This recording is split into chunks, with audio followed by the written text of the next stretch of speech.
For some New Yorkers, North Korea threat revives Cold War memories.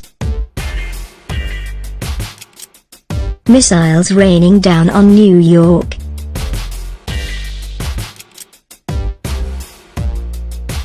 Experts say North Korea's latest test of an ICBM means the Big Apple could be within range of such an attack, an idea that is surreal for young people but a reminder for older folks of the nuclear bomb shelters that remain all over the city.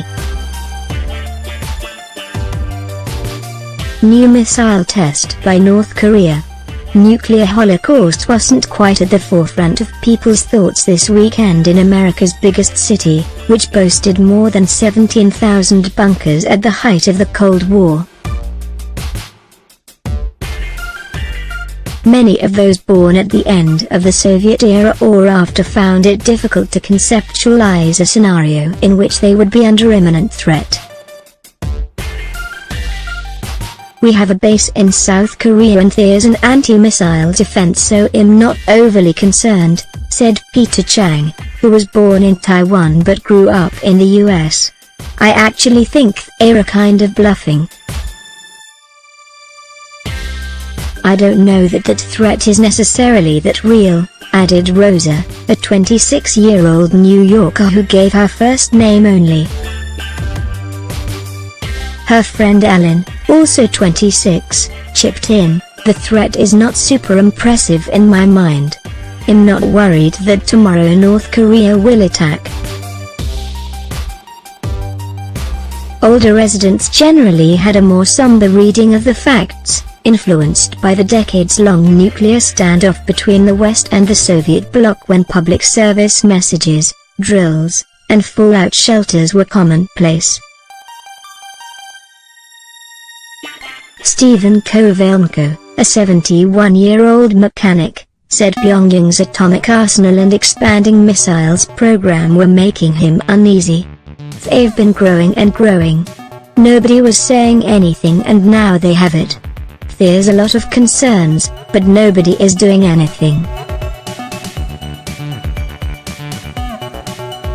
Kovallenko added he was worried about North Korea's mercurial leader Kim Jong-un, but even more so by his own president, Donald Trump, whose aggressive leadership and unpredictability, he said, would not help defuse crises. 62-year-old David Arthur meanwhile said recent events had taken him back several decades to the bomb drills he would have to perform at age 10 when all those sirens would go off in the neighborhood. "I'm terribly concerned," he said. "In the back of our minds, we always have 9/11. I know I do because I live in the city. We're a target here. Growing threat." Former New York State Governor Nelson Rockefeller was a keen proponent of fallout shelters and ordered the building of thousands during his tenure. By 1963, some 17,448 buildings had been identified by the military as nuclear sanctuaries.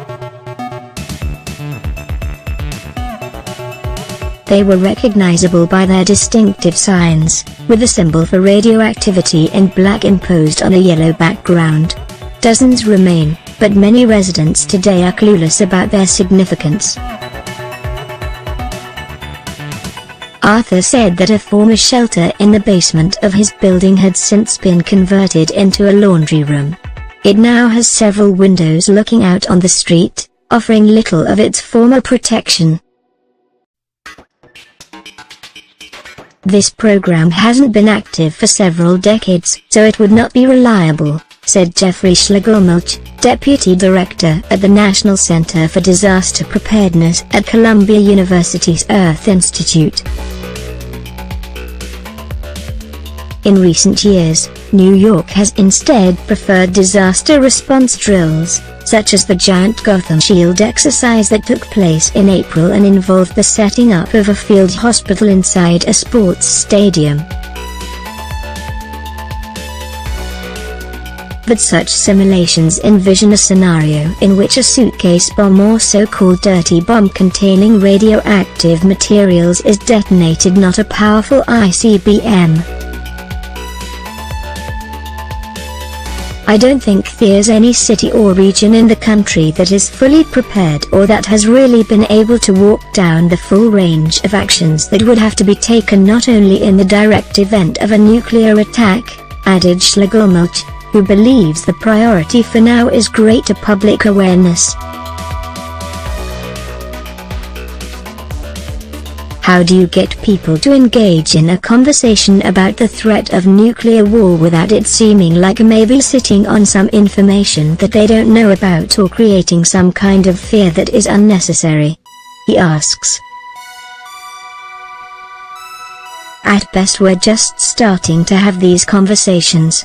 In the Koreatown district in the heart of Manhattan, 2 young Korean women who now work in the US say they are more worried for their families back home. Should the hostilities escalate into all-out conflict, it would be the South that bears the brunt, not America, said one who did not wish to be named. We don't want to go to war again.